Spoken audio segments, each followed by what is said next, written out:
In today's video, I'm going to teach you how to import Google Tasks. While Google Tasks is great for quick to-dos, it doesn't include a traditional import button like some other apps. That means bringing tasks in requires a couple of practical workarounds.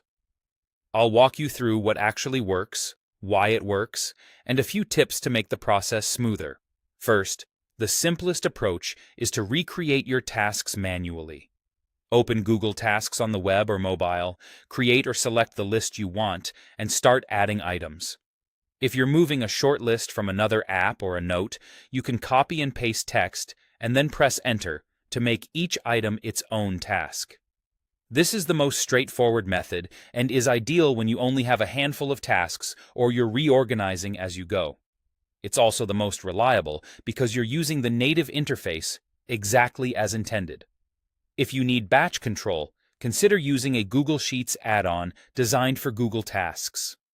With an add-on like G-Tasks in Sheets, you can connect your account, pull in your existing task lists, edit them in a spreadsheet, and then export updates or new items back into Google Tasks. This gives you a clear, tabular view for mass edits, consistent naming, due dates, or quick fixes across many tasks.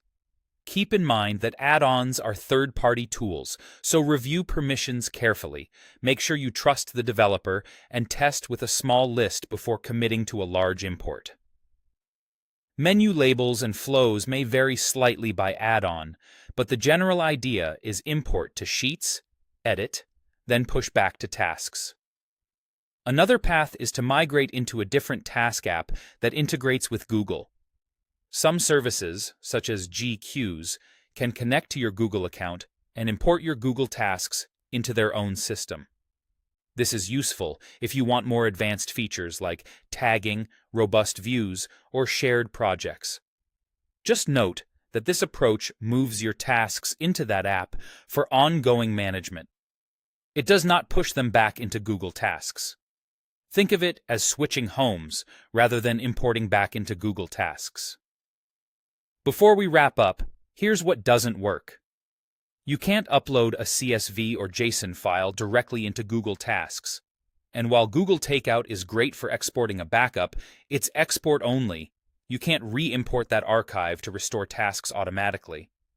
To summarize, manual entry is best for small lists.